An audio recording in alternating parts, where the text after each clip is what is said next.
What is going on, college basketball fans? Today we got my winner and score predictions for all 10 Big 12 SEC Challenge games this Saturday. We got some good matchups. I'm hyped for them. I just want to say before we get into it, subscribe if you guys are new. We got daily college basketball content dropping here on the channel. You don't want to miss it.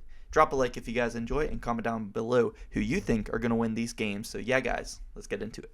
All right, first matchup, we got the Alabama Crimson Tide traveling to Norman to face Oklahoma. Looks like it would be a really good football game, but these are basketball teams going at it this Saturday, and Alabama has been one of the best and probably the hottest college basketball team this season. I have them winning 75-58, and I don't think this one will be close. Oklahoma, they have a really good team. They are well coached by Porter Moser.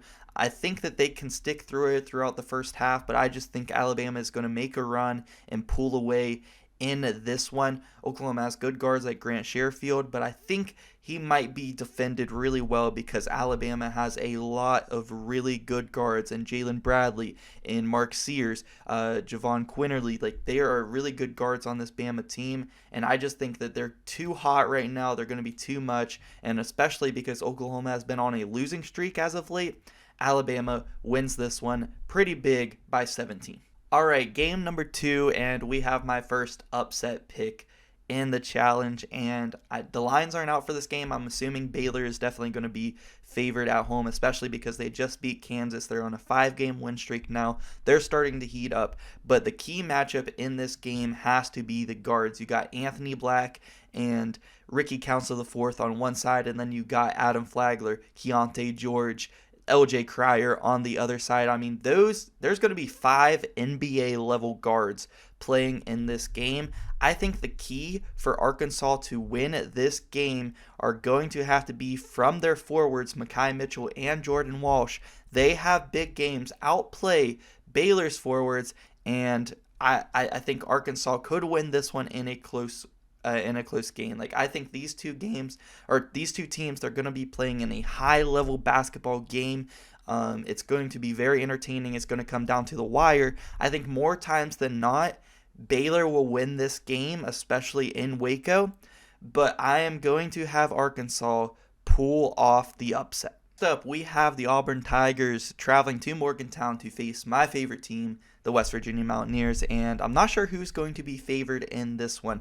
The Coliseum there in Morgantown is going to be sold out. That is going to be a huge factor, and this is really a situation where I would just pick the home team. Both these teams have really good atmospheres in their home courts, and both these teams have really deep teams. Like, they kind of mirror each other in that way. There's a key matchup between Trey Mitchell and Johnny Broome. Trey Mitchell, in my opinion, is West Virginia's best player, and Johnny Broome is a super good defender, especially around the rim. So for West Virginia to get Trey Mitchell going, they're going to need to get him in some pick and pop situations. Trey Mitchell needs to knock down the threes, spread out that defense, get Johnny Broome out of the paint. That could be a huge key to winning this game. I think the big reason West Virginia wins this one is a big game by Keedy Johnson. Keedy Johnson, West Virginia's point guard, has been scoring really well as of late. I could see him dropping 20 in this game for the second game in a row and defeating Auburn 70-66 in this one. All right, game number 4, we have Florida traveling to Kansas to face Kansas State, and this is a Keontae Johnson, return game, kind of like it's a home game for Kansas State, but he's facing his former team, the team that wasn't going to clear him after his collapse, so he had to transfer out. I could see Keontae Johnson having a massive game in this one against his former team, especially because Florida doesn't really have too great of forwards. So I think Keontae Johnson gets north of 20 points. I could see him dropping maybe even 30 in this one, and Kansas State wins this one pretty big, 75-62. The only reason I'm not saying Kansas State wins by around 20 is because I think Colin Castleton could cause some matchup issues here for Kansas State and score pretty well. We saw Osuna Sunny yesterday against when Kansas State was facing Iowa State, had a pretty big game and closed that one out against Kansas State. So I could see Colin Castleton maybe having some similar success here against the Wildcats, but I still think either way, Keontae Johnson, Marquise Noel, they're going to be matchup problems of their own. It's going to be too much. Kansas State behind a very electric atmosphere there in Manhattan win this one. All right, you guys knew this matchup was coming. They had to put Kansas and Kentucky against each other for the blue blood battle. It was just going to happen, and it's going to be, I think, a pretty good game. You know, Kansas is on now a 3-game losing streak, losing to Kansas State, TCU, and Baylor. All very good teams, though. They need a big bounce-back win. They're going to be traveling to Rupp Arena, where Kentucky has been on a 4-game win streak. So Kentucky is the hot team right now. Rupp Arena is going to be electric for this game. You know the Kentucky fans are going to show up, especially because they're on a 4-game win streak, and Kansas is coming to town. Like, this is a big-time matchup, two of the biggest brands in college basketball. So Rupp Arena is going to be very loud and could help this Kentucky team keep it close. I could see this game going one of two ways. Like, Kentucky, they're not a very good shooting team.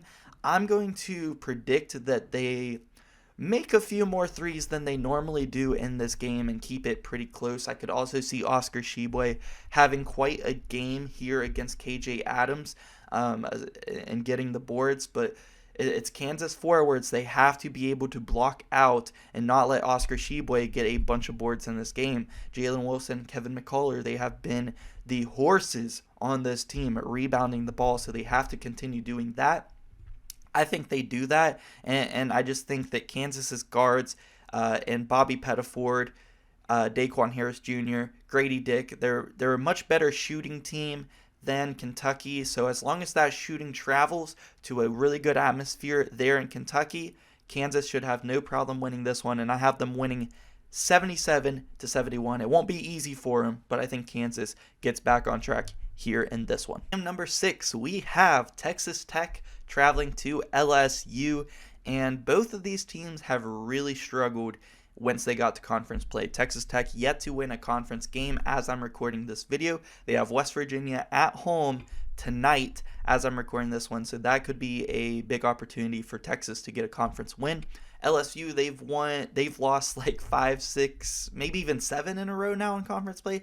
They've lost a lot in a row, so both teams have been struggling very heavily. There's a key matchup in this one down low, and that is between Fardaws Aimaq and KJ Williams. Two really good centers going to be going at it.